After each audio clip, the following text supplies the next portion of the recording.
Paper solution के एक और वीडियो में आप सभी का स्वागत है। आज का मैं जो पेपर आपको सॉल्व कराने वाला हूँ, ये हुआ था एसएससी सीजीएल का 22 सितंबर 2025 को शिफ्ट 1 में।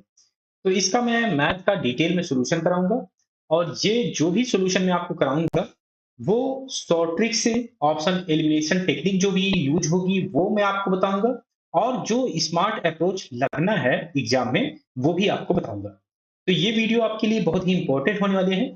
तो अभी तक आपने चैनल को सब्सक्राइब नहीं किया है तो चैनल को सब्सक्राइब भी कर लीजिए और दोस्तों के साथ भी शेयर कर दीजिए। चलिए शुरुआत करता हूँ पहले क्वेश्चन से। फैक्ट्री में 40 वर्करों की औसत सैलरी 24,000 है। 40 वर्करों की जो औसत सैलरी है ये है 24,000। अगर सुपरवाइजर की सैलरी भी जोड़ दी जाए तो औसत बढ़कर 24,500 हो जाती है। तो जो नया एवरेज हो जाता है ये हो जाता है 24,500। सुपरवाइजर की सैलरी कितनी है ये हमें फाइंड करना है। तो इसमें मैं आपको स्मार्ट अप्रोच कैसे अपनाना है, क्योंकि अगर आप इसे कैलकुलेट करें कि पहले इसे मल्टीप्लाई करें, टोटल वैल्यू निकालें, फिर सुपरवाइजर की उसमें जोड़ें और फिर सॉल्व करें तो काफी टाइम लगेगा। तो इतना आपको टाइम लगाना नहीं है, तो इसके लिए आपको स्मार्ट अप्रोच पता होना चाहिए कि कैसे इस तरह क्वेश्चन सॉल्व होंगे। तो आपको मानना है कि सुपरवाइजर की जो सैलरी हमें फाइंड करना है। मान लेते हैं सुपरवाइजर की जो सैलरी है वो है 24,500। जो पहले एवरेज था उसी के बराबर हम मान लें। 24,500 हमने मान लिया कि 24,500 है। अगर 24,000 ही इसकी सैलरी होती तो जो नया एवरेज है वो 24,000 ही होता, लेकिन ये है 500 ज्यादा। 500 ज्यादा है, ये किसके कारण आया है? ये सुपरवाइजर के कारण आया है। तो इसमें जोड़ना पड़ेगा। क्या जोड़ना पड़ेगा? क्योंकि ये 500 का एवरेज कितने लोगों में बढ़ रहा है? 40 तो ये पहले वर्कर थे और एक सुपरवाइजर भी जुड़ गया है। तो 41 लोगों में ये 5-500 रुपए, 5-500 रुपए ये जो एवरेज है ये बढ़ गया है। तो ये इसमें जोड़ना पड़ेगा। सुपरवाइजर में जो पहले एवरेज था प्लस जितने लोग अब हो गए हैं और जितना अंतर आया है उतना हमें इसमें जोड़ना पड़ेगा। अब यह यहां से जो आंसर आएगा यही इसका आंसर हो जाएगा 24,000। और इसमें जोड़ना है 41 गुणे 500। तो 41 गुणे 500 ये हो जाएगा, 41 का 5 में मल्टीप्लाई करें 205, 205 और ये हो जाएगा 2 जीरो। सॉल्व कर लें तो 24 और 20 ये हो जाएगा 44,000। 44,500 इसका आंसर आ जाएगा। ऑप्शन 3 करेक्ट हो जाएगा। केरोसिन और डीजल के 45 लीटर के मिश्रण में केरोसिन और डीजल का अनुपात 4:5 है। अनुपात को 4:6 करने के लिए कितना डीजल मिलाना होगा ये इसमें फाइंड करें। तो 45 लीटर मिक्सचर है इसमें और इसमें केरोसिन है और डीजल है। तो केरोसिन कितना है वो हम फाइंड कर सकते हैं। केरोसिन का इसमें जो अनुपात दिया हुआ है ये 4 दिया हुआ है और डीजल का अनुपात दिया हुआ है 5। केरोसिन का कितना पार्ट है? 4। और टोटल कितना है? 5 4 9। इसमें अगर हम 45 लीटर में देखें केरोसिन कितना है तो 45 से इसमें मल्टीप्लाई कर दें तो 9 से ये डिवाइड होगा तो आ जाएगा 5 5 चौके 20। 20 लीटर अगर केरोसिन है तो 45 में से 20 घटा लेंगे तो डीजल की क्वांटिटी हो जाएगी 25। अब इसमें अनुपात जो होना चाहिए ये 4:6 का हमें बनाना है, लेकिन डीजल इसमें मिलाना है। डीजल मिलाना है तो मान लेते हैं एक्स क्वांटिटी डीजल मिलाना होगा। तो केरोसिन की क्वांटिटी तो यही रहेगी। ये जो 4 का अनुपात केरोसिन का है ये हो जाएगा 4 का अनुपात। तो 4 अनुपात की वैल्यू अब कितनी हो गई? 20 की। तो अगर हम एक की वैल्यू निकालें एक अनुपात की तो 4 से डिवाइड करें तो आ जाएगा 5 लीटर। तो 5 लीटर हो जाएगी एक अनुपात की और 6 अनुपात डीजल का है। तो डीजल की टोटल जो क्वांटिटी हो जाएगी अब मिक्सचर में ये हो जाएगी 6 पंचे 30, क्योंकि एक अनुपात की वैल्यू 5 है तो 6 पंचे 30, 30 लीटर आ जाएगी टोटल में। लेकिन पहले था 25, तो 30 बनाने के लिए कितना जोड़ना पड़ेगा? इसमें कितना ऐड करना पड़ेगा? Diesel 5 litre. तो 5 लीटर इसमें ऐड करना पड़ेगा। ऑप्शन 2 करेक्ट हो जाएगा। इनमें से किस संख्या का दशमलव निरूपण शांत या कहें कि टर्मिनेटिंग है? तो टर्मिनेटिंग डेसिमल कौन सा होगा इसमें ये फाइंड करना है। तो टर्मिनेटिंग डेसिमल वही होता है जिसके डिनोमिनेटर में या कहें कि हर में 2 और 5 का ही फैक्टर आए। 2 का फैक्टर हो या 5 का फैक्टर हो या दोनों के मिला के फैक्टर हो, तो वही जो दशमलव होगा वो टर्मिनेटिंग होगा या कहें कि शांत दशमलव होगा। तो अगर ऑप्शन में देखें, क्योंकि 4 ऑप्शन दिए हुए हैं तो हमें चेक करना पड़ेगा। तो हमें केवल डिनोमिनेटर लेना है, इसके जो इसमें हर होगा वही कंसीडर करना है। तो इसमें है 8, तो 8 को अगर हम लिखें तो 2 गुणे 2 गुणे 2, तो ये 2 के ही फैक्टर में है सभी, जो कि हमें 2 के ही फैक्टर में चाहिए थे। तो यही होगा शांत दशमलव। अगर इसे हम सॉल्व करेंगे तो यही देगा हमें शांत दशमलव, ऑप्शन 1 करेक्ट है। अगर आप और भी ऑप्शन चेक करेंगे, जैसे अगर आप ये दूसरा ऑप्शन चेक करें, तो यहाँ पर 6 है, तो 2 गुणे 3, 3 आ गया, जो कि 2 और 5 से अलग है, तो ये ऑप्शन इसमें नहीं होगा। ऐसे ही इसमें 7 है, तो ये भी नहीं होगा, और 9 है, तो 3 गुणे 3, 3 नहीं होता है, तो ये आ जाएगा ऑप्शन 1 इसमें करेक्ट हो जाएगा। अजय और विजय एक ही जगह से शुरू करते हैं और क्रमशः 4 किलोमीटर प्रति घंटा और 5 किलोमीटर प्रति घंटे की रफ्तार से एक ही दिशा में चलते हैं। 2 घंटे के बाद उनके बीच की दूरी कितनी होगी, ये इसमें फाइंड करना है। तो एक ही दिशा में जा रहे हैं। अजय अगर इस डायरेक्शन में जा रहा है, तो विजय भी इसी डायरेक्शन में जाएगा। और अजय की स्पीड 4 किलोमीटर प्रति घंटे है और विजय की है 5 किलोमीटर प्रति घंटा। एक ही दिशा में जा रहे हैं, तो इनकी जो गति होगी वो सापेक्षिक गति लेनी पड़ेगी, क्योंकि इनके बीच का अंतर होगा। अगर 1 घंटे की बात की जाए, तो 1 घंटे में ये 4 ही किलोमीटर चलेगा और ये चलेगा 5 किलोमीटर। तो 1 घंटे में 1 किलोमीटर का अंतर आ जाएगा। फाइंड करना है 2 घंटे का, तो 2 गुणे 1 ही हो जाएगा 2 किलोमीटर। ऑप्शन 3 इसमें करेक्ट हो जाएगा। ऐसे क्वेश्चन आप अ, बिना कैलकुलेशन के भी कर सकते हैं, बिना पेन चलाए, तो आप वैसे भी कर सकते हैं। एक गोलाकार गुब्बारे को फुलाया जाता है जिससे उसकी त्रिज्या 10% बढ़ जाती है। उसके पृष्ठीय क्षेत्रफल में कितने प्रतिशत की वृद्धि होती है, ये इसमें फाइंड करना है। तो त्रिज्या बढ़ जाती है कितना, 10%। तो 10% को अगर हम फ्रैक्शन में लिखें, भिन्न में, तो ये हो जाएगा 1/10। अगर पहले त्रिज्या 10 थी, तो एक बढ़ जाएगी, एक बढ़ जाएगी तो कितनी हो जाएगी, 10 से हो जाएगी 11। अगर अनुपात में निकालें तो ये हो जाएगी 10:11। ये पहले का हो जाएगा, पहले का, और ये बाद में। तो इसमें फाइंड करना है पृष्ठीय क्षेत्रफल। पृष्ठीय क्षेत्रफल फाइंड करना है, तो कर्व सरफेस एरिया प्रोपोर्शनल होता है त्रिज्या के स्क्वायर के प्रोपोर्शनल होता है। तो ये हो जाएगा, अगर ये त्रिज्या r है, ये अनुपात में है, तो ये हो जाएगा कर्व सरफेस एरिया हो जाएगा r स्क्वायर के प्रोपोर्शनल हो जाएगा। कर्व सरफेस एरिया का अगर हम देखें, पहले और बाद का निकाल लें, तो ये आर स्क्वायर के प्रोपोर्शनल होगा। तो पहले त्रिज्या 10 थी, तो ये हो जाएगा 100, 10 का स्क्वायर 100 हो जाएगा, और ये हो जाएगा 11 का स्क्वायर करेंगे तो ये हो जाएगा 121। पहले अगर कर्व सरफेस एरिया 100 था, तो अब 121 हो जाता है, तो 21 इसमें बढ़ जाएगा, 21 इसमें बढ़ गया, और कितने से बढ़ा है, तो 100 से बढ़ा है। तो 100 से बढ़ा है, तो यही हो जाएगा इसका परसेंट, 21% इसका आंसर आ जाएगा, ऑप्शन 3 करेक्ट हो जाएगा। एक बाल्टी में 6.25 लीटर पानी आ सकता है। 1 घन मीटर पानी की टंकी को भरने के लिए ऐसी कितनी बाल्टियों की जरूरत होगी, ये इसमें फाइंड करना है। तो 1 घन मीटर पानी भरने के लिए कितनी बाल्टियों की आवश्यकता होगी, ये फाइंड करना है। तो 1 घन मीटर में होता है 1000 लीटर। 1000 लीटर भरना है, और बाल्टी की जो कैपेसिटी है ये है 6.25। तो इसको अगर हम डिवाइड कर दें 6.25 से, इसकी कैपेसिटी से, तो हमें पता चल जाएगा कितनी बाल्टियों की आवश्यकता होगी। मान लेते हैं n बाल्टियों की आवश्यकता है, तो ये n के इक्वल हो जाएगा।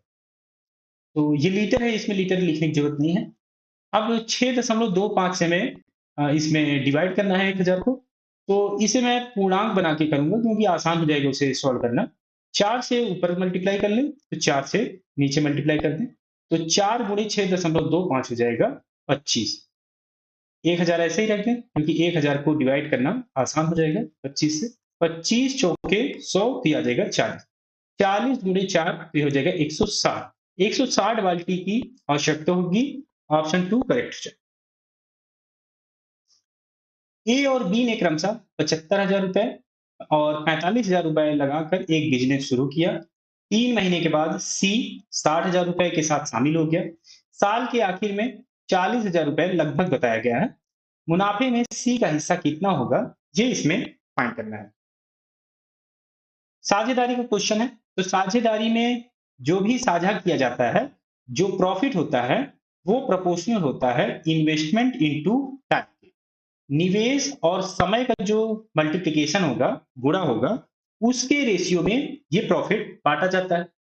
तो प्रॉफिट बांटा जा रहा है, तो प्रॉफिट का ही हमें सी का हिस्सा कितना होगा ये फाइंड करना है, तो रेशियो में फाइंड करना पड़ेगा। तो रेशियो निकाल लें, ए, बी और सी का। इन्वेस्टमेंट भी और टाइम भी एक लाइन में हम निकालेंगे, क्योंकि टाइम हमें बचाना है, तो एक ही लाइन में हम कोशिश करेंगे कि एक ही लाइन में निकले।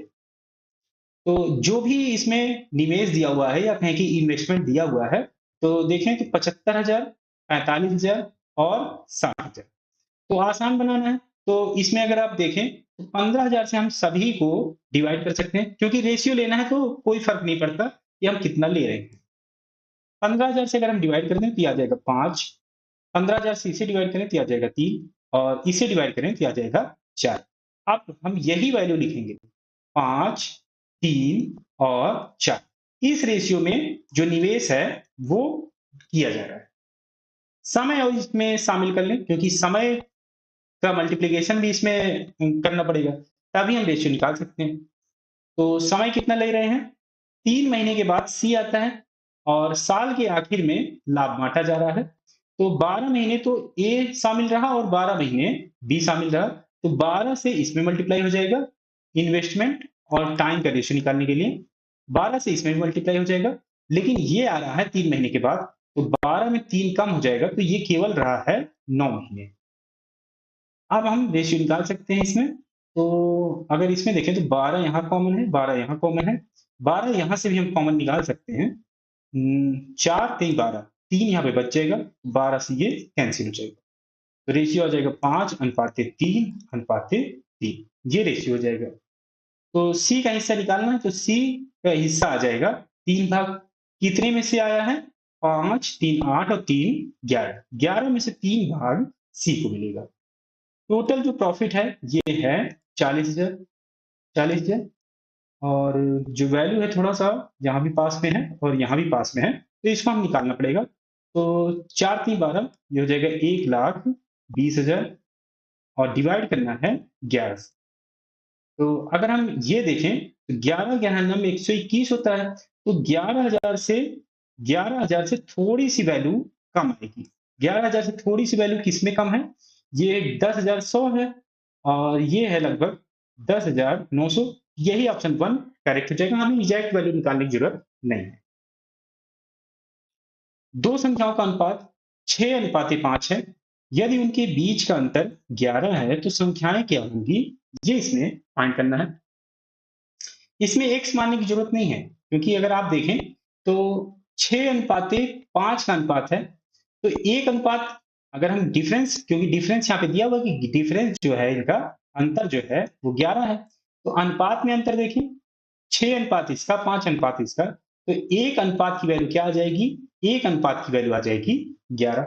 संख्याएं फाइंड करना है, दोनों संख्याएं फाइंड करना है। एक का अनुपात जो है 6 है, तो 6 अनुपात की वैल्यू क्या हो जाएगी? 11 छक्के 66 और इसमें 11 से मल्टीप्लाई कर देंगे तो ये वैल्यू आ जाएगी। तो एक्स मानने की जरूरत नहीं है। तो ये है ऑप्शन 1 में, तो ऑप्शन 1। एक आयताकार शीट का क्षेत्रफल एक वर्गाकार प्लॉट के क्षेत्रफल के बराबर है। तो आयताकार अगर शीट है, उसका जो क्षेत्रफल होगा वर्गाकार जो प्लॉट होगा उसके बराबर दिया हुआ है इसमें। शीट की लंबाई 72 मीटर और चौड़ाई 50 मीटर है। तो ये आयताकार शीट का जो लंबाई है 72 है, तो यहाँ से हम क्षेत्रफल निकाल सकते हैं। तो लंबाई गुणे चौड़ाई हो जाएगा, तो 72 गुणे 50। और वर्गाकार प्लॉट का क्षेत्रफल शीट के क्षेत्रफल के बराबर है, यही बताया गया है कि इसके बराबर क्षेत्रफल है। तो वर्गाकार प्लॉट का परिमाप ज्ञात कीजिए कि क्या होगा। वर्गाकार प्लॉट का परिमाप, परिमाप क्या हो जाएगा? भुजा अगर हम ए मान लें तो परिमाप हो जाएगा 4a। तो 4a की वैल्यू इसमें फाइंड करनी है, तो उसके लिए a की वैल्यू चाहिए। और वर्ग का जो क्षेत्रफल होता है ये होता है a स्क्वायर, ये a स्क्वायर के बराबर हो जाएगा। 72 को हम लिख सकते हैं 36, क्योंकि हमें स्क्वायर रूट में निकालना पड़ेगा, ए की वैल्यू फाइंड करना है तो स्क्वायर रूट लेना पड़ेगा दोनों तरफ। तो 36 गुणे 2, और 50 को भी हम लिख सकते हैं 2 गुणे 25, ये ए स्क्वायर की वैल्यू हो जाएगी। आप दोनों तरफ स्क्वायर रूट ले लें तो ए की वैल्यू यहां से आ जाएगी, 36 का स्क्वायर रूट करेंगे तो 6, 2 और 2 मल्टीप्लीकेशन है तो 1 2 बाहर आ जाएगा, और 25 का स्क्वायर रूट लेंगे तो आ जाएगा 5। 6 दूनी 12, पंचे 60, 60 आ जाएगा इसका भुजा। जो वर्गाकार प्लॉट है इसकी भुजा 60 मीटर। और ए की वैल्यू क्या आ जाएगी, 4 गुणे 60, ये हो जाएगा 240 मीटर। ये इसमें फाइंड करना था, ऑप्शन 3 करेक्ट हो जाएगा। चक्रवृद्धि ब्याज पर कोई धनराशि 3 वर्षों में स्वयं की 3 गुनी हो जाती है, ब्याज की दर क्या है, ये इसमें फाइंड करना है। 3 वर्ष में 3 वर्षों में स्वयं की 3 गुनी हो जाती है, और ब्याज इसमें फाइंड करना है। तो 1 रुपया ही मान के कर लें। 1 रुपए अगर पहले धनराशि थी तो स्वयं की 3 गुनी हो जाती है, तो 1 रुपए अब हो जाएगा 3 गुना, ये हो जाएगा 3 साल बाद। ब्याज दर क्या हो जाएगा, ब्याज दर क्या हो जाएगा, क्योंकि हमें ब्याज दर फाइंड करना है तो अगर हम क्यूब रूट ले लें, क्योंकि ये 3 साल बाद की वैल्यू है, तो क्यूब रूट लें 3 का, ये हो जाएगा 3 का क्यूब रूट हो जाएगा। और 3 का क्यूब रूट का डायरेक्ट तो पता नहीं है, चलिए कोशिश करते हैं। और ब्याज दर फाइंड करना है तो ये जो वैल्यू है, ये वैल्यू इसमें से घटानी पड़ेगी शुरू की। तो 1 साल सॉरी, जो ब्याज दर हो जाएगी ये हो जाएगी, और परसेंट में निकालना है तो 100 से मल्टीप्लाई करना पड़ेगा, ये आ जाएगा परसेंट में जो ब्याज दर होगी वो। अब इसे हमें सॉल्व करना है। क्यूब रूट 3 की वैल्यू क्या होती है, अगर स्क्वायर रूट 2 होता, सॉरी स्क्वायर रूट 3 होता, स्क्वायर रूट 3 का तो पता है कि 1.732 होता है, और क्यूब रूट इससे भी छोटा आएगा, तो 1.732 से छोटा आएगा, एक घट जाएगा, तो 0.73 से तो छोटा ही वैल्यू आएगा। जो भी क्यूब रूट की वैल्यू होगी, क्यूब रूट 3 की वैल्यू होगी, ये 0.73 से छोटा आएगा। तो 100 से मल्टीप्लाई होगा तो 73%, 73% से वैल्यू छोटी आएगी। 73% से छोटी वैल्यू अगर आप ऑप्शन में देखें तो ये ऑप्शन एलिमिनेट हो गया और ये ऑप्शन एलिमिनेट हो गया, बचे केवल दो, 44% और 33.3% वाला। तो इसमें और क्या कर सकते हैं, अगर हम 44% वाली वैल्यू ले लें, क्योंकि हमें दोनों अब चेक करना पड़ेगा, 44% वाली अगर हम वैल्यू ले लें तो 1 प्लस 44.2/100 हो जाएगा, ये हो जाएगा 1.442। 3 साल बाद अगर हम देखें, क्यूब रूट करना पड़ेगा, इसे क्यूब करना पड़ेगा, क्यूब, तो ये जो वैल्यू आनी चाहिए ये 3 के बराबर आनी चाहिए, जो कि 3 साल बाद 3 हो जाती है, क्योंकि हमने एक वैल्यू ली है, ये हो जाने चाहिए 3।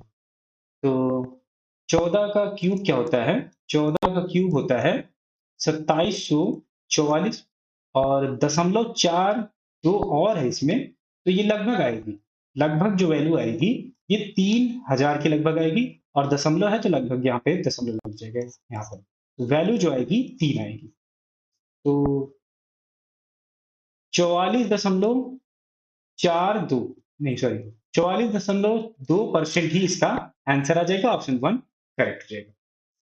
33.3% की वैल्यू नहीं आ सकती है, क्योंकि आप देखें तो 44% में 2.744 आ रही थी, तो इससे भी छोटी आ रही थी, तो 33.3% की वैल्यू जो आएगी 3 साल में, तो इससे भी कम आएगी, तो ये वैल्यू नहीं हो सकती है, यही ऑप्शन 1 जो होगा वो करेक्ट हो जाएगा। एक समबाहु त्रिभुज का क्षेत्रफल 44% बढ़ जाता है, उसकी भुजा की लंबाई में कितने प्रतिशत की वृद्धि हुई है, ये इसमें फाइंड करना है। क्षेत्रफल जो है 44% बढ़ रहा है, और जो क्षेत्रफल होता है एरिया, समबाहु त्रिभुज का बात करें या कोई भी त्रिभुज की बात करें, तो ये प्रोपोर्शनल होता है भुजा के स्क्वायर के, या कहें कि साइड के स्क्वायर के, ये प्रोपोर्शनल होता है। क्षेत्रफल 44% बढ़ रहा है, तो 44% को हम लिख सकते हैं 44/100। अगर पहले क्षेत्रफल 100 था तो अब वो 44% बढ़ के 144 हो जाएगा। 144। तो पहले अगर क्षेत्रफल 100 था, तो ये 144 हो जाएगा। और ये भुजा के स्क्वायर के प्रोपोर्शनल है। हमें चाहिए भुजा, तो दोनों तरफ दोनों का स्क्वायर रूट ले लें, तो भुजा हमें फाइंड हो जाएगी। ये है भुजा का स्क्वायर। भुजा का स्क्वायर का प्रोपोर्शनल है, अनुपात में ले लें, तो भुजा का हम वैल्यू निकाल सकते हैं। तो ये प्रोपोर्शनल में आ जाएगा, दोनों तरफ स्क्वायर, दोनों में स्क्वायर रूट ले लें, तो 100 का स्क्वायर रूट 10 हो जाएगा और ये हो जाएगा 12। तो कोई भुजा अगर पहले 10 थी, तो अब हो जाएगी 12। तो इसमें बढ़ा कितना? 2। कितने में से? 10 में से। परसेंट में निकालना है, 100 से मल्टीप्लाई, 0 से 0, ये हो जाएगा 20%। 20% भुजा बढ़ गई है, ऑप्शन 1 करेक्ट हो जाएगा।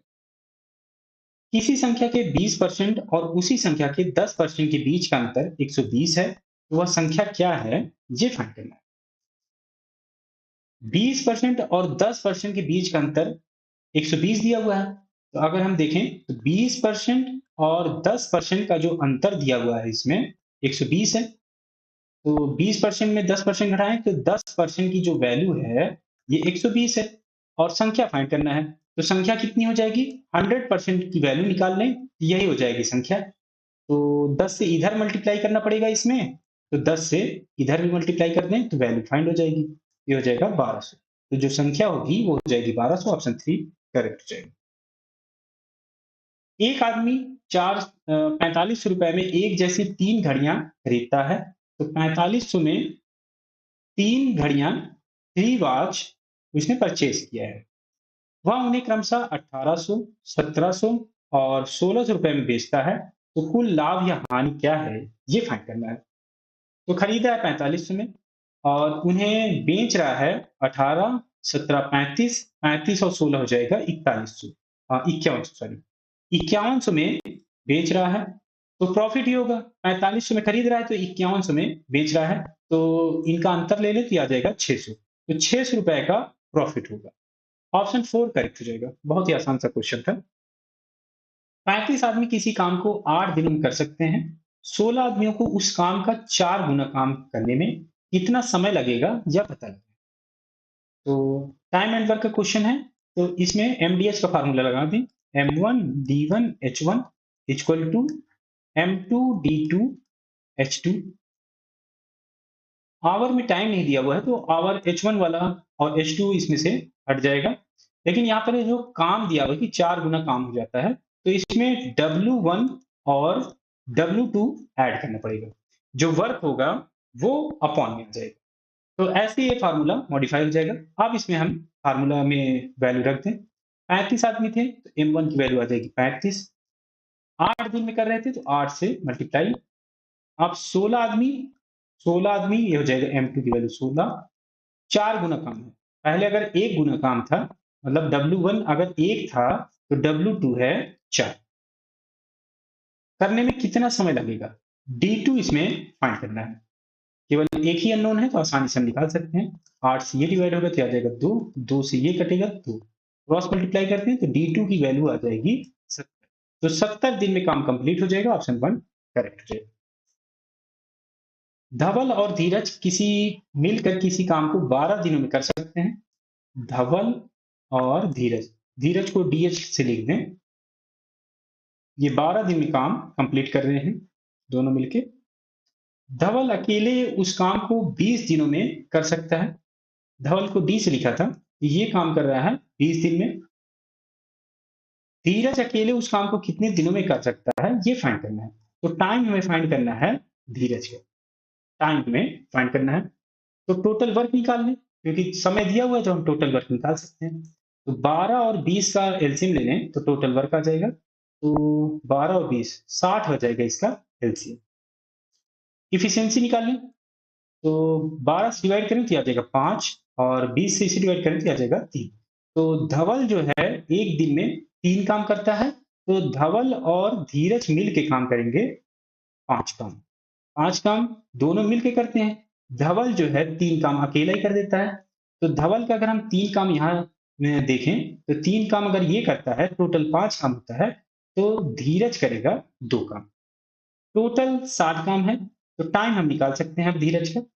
टोटल 7 काम है और एक दिन में धीरज जो है 2 काम कर रहा है, तो 2 से डिवाइड कर दें। 2 से ये डिवाइड होगा तो आ जाएगा 30। 30 दिन में धीरज अकेले काम कंप्लीट कर लेगा। ऑप्शन 1 करेक्ट हो जाएगा। दो राइट प्रिज्म की ऊंचाई एक जैसी यानी 10 सेंटीमीटर दिया हुआ है। एक का बेस रेगुलर षटभुज है और जिसकी भुजा 6 सेंटीमीटर है, और दूसरे का आधार जो है वो वर्ग है जिसकी भुजा 6 सेंटीमीटर है। उनके आयतन का अनुपात ज्ञात कीजिए कि क्या होगा। प्रिज्म दिया हुआ है, प्रिज्म की ऊंचाई एक ही दिया हुआ है कि 10 सेंटीमीटर है। तो प्रिज्म का जो वॉल्यूम होता है वो होता है आधार आधार का क्षेत्रफल गुणे ऊंचाई। ऊंचाई हो जाएगी। तो आयतन का अनुपात इसमें फाइंड करना है। तो आधार का क्षेत्रफल तो अलग अलग होगा क्योंकि ये है षटभुज और दूसरा है वर्ग। ऊंचाई जब सेम दिया हुआ है तो जो आयतन होगा, वॉल्यूम जो होगा वो प्रोपोर्शनल हो जाएगा आधार के क्षेत्रफल पे, एरिया पर। तो इनका अनुपात फाइंड करना है। तो ये हो जाएगा हेक्सागन। हेक्सागन का अगर हम ले लें, हेक्सागन और स्क्वायर, इसका अनुपात हमें फाइंड करना पड़ेगा वॉल्यूम का। ये तो हेक्सागन का क्षेत्रफल क्या आ जाएगा, क्योंकि ये प्रोपोर्शनल हो गया, ऊंचाई ऊंचाई कट जाएगी। तो हेक्सागन का जो क्षेत्रफल हो जाएगा ये हो जाएगा 6 गुणे √3/4, और ये हो जाएगा ए क्या होगा, ये हो जाएगा भुजा, जो षटभुज की भुजा होगी वो।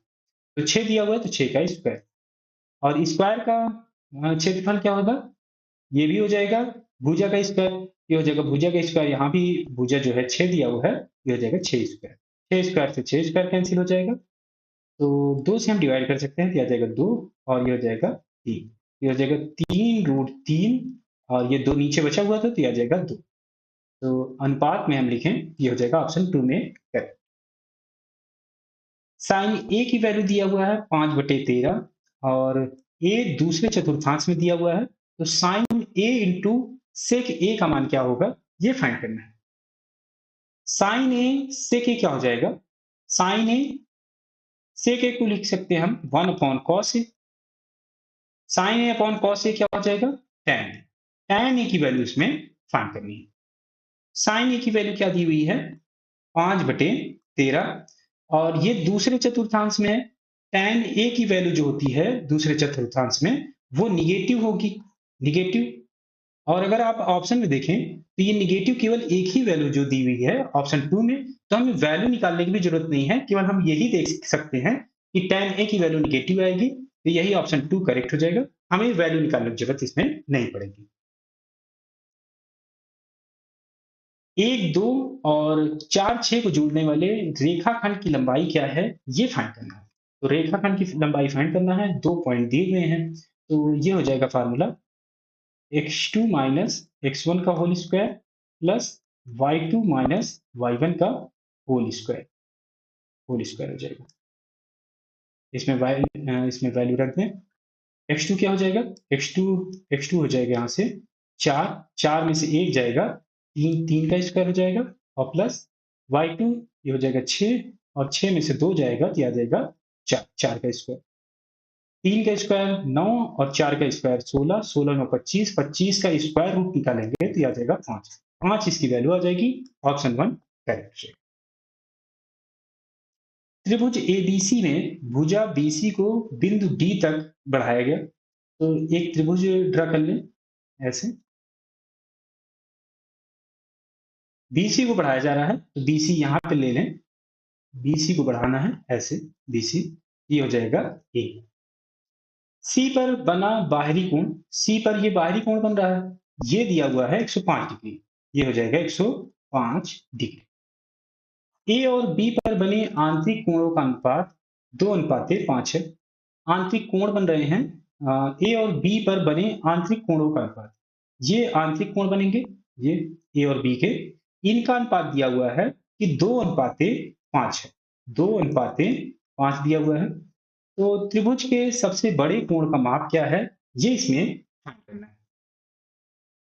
तो सबसे बड़ा कोण कौन सा होगा, तो हमें वो तीनों कोण निकालने पड़ेंगे। तो 105 डिग्री ये है, ये, तो इस ये कितना होगा, 180 में से 105 घटा दें, ये आ जाएगा 75 डिग्री। 75 डिग्री का ये कोण हो जाएगा। सबसे बड़ा कोण निकालना है इसमें। अगर आप ऑप्शन में चेक करें, अब ऑप्शन में चेक करें तो सबसे बड़ा 75 डिग्री हमारे पास आ ही गया है। इससे बड़ा हो सकता है, छोटा तो हो नहीं सकता, क्योंकि सबसे बड़ा कोण पूछा गया है। तो 75 से बड़ा कोण हो सकता है, लेकिन छोटा नहीं हो सकता इसमें।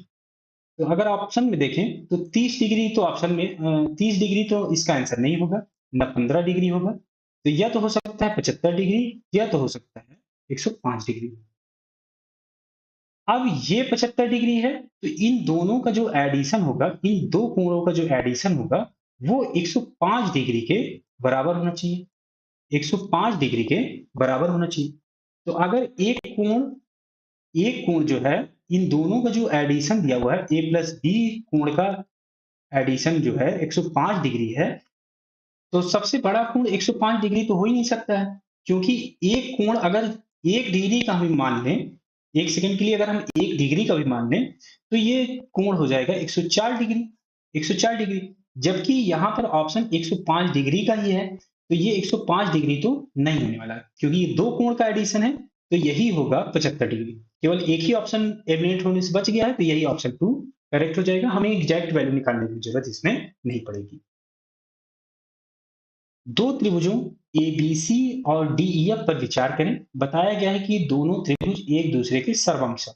सर्वांशक क्या होता है कि तीनों भुजाएं एबीसी जो ट्रायंगल बनेगा और जो डीईएफ ट्रायंगल बनेगा, इनके तीनों जो एंगल होंगे वो बराबर होगा, और जो इनकी भुजाएं होंगी वो भी बराबर होंगी, जिसे triangle ABC equal triangle DEF के रूप में दर्शाया जाता है। यदि एंगल ए 50 डिग्री है, तो एंगल डी का माप क्या होगा, ये फाइंड करें। तो ए बराबर दिया हुआ है डी के साथ, तो एंगल ए अगर 50 डिग्री है, तो डी भी 50 डिग्री होगा। डी भी 50 डिग्री होगा, और यही इसमें पूछा गया है, एंगल डी की वैल्यू। तो ऑप्शन 2 इसमें करेक्ट हो जाएगा। x प्लस 1/x की वैल्यू 5 है, तो फाइंड करना है 2x upon x square minus 1। 2x upon x square minus 1। इसी के रूप में अगर इसे हम फॉर्म बनाएं, तो x से ऊपर नीचे डिवाइड कर दें, तो x से डिवाइड कर दें तो ये 2 ही बचेगा, और ये हो जाएगा x square minus 1 upon x हो जाएगा, और ये हो जाएगा 2 अपॉन एक्स माइनस 1/x। अगर हम x माइनस 1 अपॉन एक्स की वैल्यू फाइंड कर लें, तो हम आसानी से इस क्वेश्चन को कर सकते हैं। x प्लस 1 अपॉन एक्स की वैल्यू 5 दी हुई है। मान लें अगर ये a है, a, तो x माइनस 1/x का डायरेक्ट फार्मूला होता है a स्क्वायर माइनस, a की वैल्यू यहाँ पर 5 है, तो हम a की वैल्यू 5 रख दें, तो डायरेक्ट हमें फाइंड हो जाएगा x माइनस 1/x। तो 5 बचे 25, 25 में से 4 जाएगा, तो आ जाएगा अंडर रूट 21। अंडर रूट 21 रख दें, यहाँ 2 बटे अंडर रूट 21, ये आ जाएगी इसकी वैल्यू। अगर ऑप्शन में देखें तो यहाँ पर तो है ही नहीं 21। हाँ, ऊपर नीचे अगर 21 से अंडर रूट 21 से मल्टीप्लाई कर दें, इसके फॉर्म को बनाने के लिए अंडर रूट 21 से यहाँ पर मल्टीप्लाई कर दें अंडर रूट 21 को, तो ये हो जाएगा 2√21 अपॉन 21। तो ये इससे मैच हो जाएगा, ऑप्शन 1 करेक्ट हो जाएगा। एक वृत्त के केंद्र से 7 सेंटीमीटर की दूरी पर 24 सेंटीमीटर लंबाई की एक जीवा स्थित है। वृत्त की अनुमानित त्रिज्या क्या है, ये इसमें फाइंड करना है। तो एक वृत्त बना लें, ये, और एक जीवा है। वृत्त के केंद्र से 7 सेंटीमीटर की दूरी पर 24 सेंटीमीटर लंबाई की जीवा है। तो ये जीवा बना लें एक, ये है 24 सेंटीमीटर की, और केंद्र से अगर हम यहाँ पर परपेंडिकुलर ड्रा करें, तो ये जो वैल्यू दी हुई है, ये दूरी दी हुई है 7 सेंटीमीटर की, ये 90 डिग्री बनेगा। तो ये अगर पूरी 24 है, तो ये 12-12 के में डिवाइड कर देगा। त्रिज्या की वैल्यू फाइंड करनी है, तो ये हो जाएगी इसकी त्रिज्या। तो ये 90 डिग्री बन रहा है। ये अगर मान ली ये O है और ये A है, ये B है, तो पाइथागोरस लगा दिया अब यहाँ पे। तो ये अगर मान ले R है, त्रिज्या R है, R हो जाएगा यहाँ से अंडर रूट 12 का स्क्वायर और प्लस 7 का स्क्वायर, तो 12 बराबर 144, 144 और 49, ये हो जाएगा 189। लगभग में वैल्यू फाइंड करना है, अनुमानित मान इसमें अप्रॉक्सीमेट रेडियस फाइंड करना है। तो लगभग ये स्क्वायर रूट अगर हम देखें तो 14 का स्क्वायर जो होता है वो 196 होता है। लगभग में हमें फाइंड करना है तो लगभग आएगा 14 सेंटीमीटर। 14 सेंटीमीटर इसका आंसर आ जाएगा, ऑप्शन 2 करेक्ट हो जाएगा। एक वृत्त की जीवा AB की लंबाई 10 सेंटीमीटर है। जीवा द्वारा बड़े चाप मेजर आर्क पर स्थित बिंदु C पर बनाया गया कोण 30 डिग्री है। तो वृत्त की त्रिज्या ज्ञात कीजिए कि क्या होगी। एक वृत्त बना ले, वृत्त बन गया है, और एक जीवा ये बना लिए। जीवा द्वारा बड़े चाप, ये बड़ा चाप होगा, ये वाला पार्ट, ये पर स्थित बिंदु C, कोई बिंदु है, मान लेते हैं C है। बनाया गया कोण, इसमें से बनाया गया कोण जो है ये 30 डिग्री है, ये 30 डिग्री है, ये 30 डिग्री है। तो वृत्त की त्रिज्या मान लेते हैं यहाँ पर, ये सेंटर है, तो ये त्रिज्या हमें फाइंड करना है, ये इसकी लंबाई हमें फाइंड करना है। तो ये 30 डिग्री है, तो इस पर जो कोण बनेगा, इसके सेंटर पर जो कोण बनेगा इसका डबल बनेगा। ये 30 है तो ये हो जाएगा 60 डिग्री। 60 डिग्री ये त्रिज्या है, ये त्रिज्या मान लेते हैं r है, ये भी त्रिज्या ही होगी, ये भी r होगी तो ये भी r होगा। तो ये r है, ये भी r है, तो इनके आमने सामने का जो कोण होगा वो भी सेम होगा। ये 60 डिग्री है, तो बचा कितना 120, दोनों डिवाइड हो जाएगा तो ये भी 60 हो जाएगा और ये भी 60 डिग्री हो जाएगा। तो तीनों कोण 60-60 डिग्री के हो गए। ये तीनों जो कोण बन रहे हैं, ये जो तीनों कोण बन रहे हैं ये भी 60 डिग्री के हो गए। तो ये भी जो भुजा होगी ये भी आर हो जाएगी, क्योंकि ये इक्विलेटरल ट्रायंगल हो गया, समबाहु त्रिभुज बन गया, तो ये भी आर हो जाएगा। और इसकी जो लंबाई दी हुई है जीवा की, ये 10 सेंटीमीटर है, तो आर हो जाएगा 10 सेंटीमीटर, ऑप्शन 2 करेक्ट हो जाएगा। बहुत ही ट्रिकी क्वेश्चन था। साइन ए की वैल्यू m/n है। ए दिया हुआ है कि 0 से 90 डिग्री के बीच है, तो cos ए की वैल्यू इसमें फाइंड करनी है। cos ए की वैल्यू फाइंड करनी है। साइन ए m/n दिया हुआ है। साइन ए क्या होता है, साइन ए हो जाएगा परपेंडिकुलर अपॉन हाइपोटेनस, और cos ए की वैल्यू, cos ए हो जाएगा बेस अपॉन हाइपोटेनस। हाइपोटेनस की वैल्यू जो है वो n है, तो हाइपोटेनस में n जरूर आएगा। तो अगर आप ऑप्शन में देखें तो n है यहाँ पर, ये वैल्यू हो सकती है और ये वैल्यू हो सकती है, ये दोनों वैल्यू एलिमिनेट होगी। अब हमें फाइंड करना है बेस। बेस फाइंड करें तो एक राइट एंगल ट्रायंगल ड्रा करें, ये 90 होगा, तो हाइपोटेनस ये n हो जाएगा, और मान लेते हैं ये अगर a है, एंगल a है, तो ये हो जाएगा इसका m, ये m हो जाएगा, तो इसकी वैल्यू निकाल लें। तो ये बेस हो जाएगा, तो बेस की वैल्यू क्या आ जाएगी वहां से, अंडर रूट हाइपोटेनस का square N square minus perpendicular का स्क्वायर, हो जाएगा एम स्क्वायर। तो बेस आ गया N square minus M square upon में under root N square minus M square upon ये एन हो जाएगा, और जो कि 1 में दिया हुआ ऑप्शन में, तो 1 ऑप्शन करेक्ट हो जाएगा। आप 3.5 घंटे में इतना कमाते हैं, तो आपकी प्रति घंटे की कमाई को फ्रैक्शन भिन्न में फाइंड करना है कि क्या होगी। भिन्न में निकालना है तो 52.5 को डिवाइड करना पड़ेगा 3.5 से, क्योंकि प्रति घंटे की वैल्यू इसमें निकालनी है। तो दशमलव से दशमलव कैंसिल हो जाएगा, एक अंक के बाद है, तो ये हो जाएगा 5 से डिवाइड कर दें, 5 से डिवाइड करें तो ये आ जाएगा 105, और ये हो जाएगा 7, 7 से इसे डिवाइड करें 15 7 105, 15 आ जाएगा इसका आंसर, ऑप्शन 1 करेक्ट हो जाएगा। तो इसमें आए हुए सभी क्वेश्चन मैंने आपको करा दिए हैं। अगर ये वीडियो आपको अच्छी लगी हो तो लाइक करिए, दोस्तों के साथ शेयर करिए, और चैनल को सब्सक्राइब नहीं किया है तो चैनल को सब्सक्राइब जरूर कर लीजिए।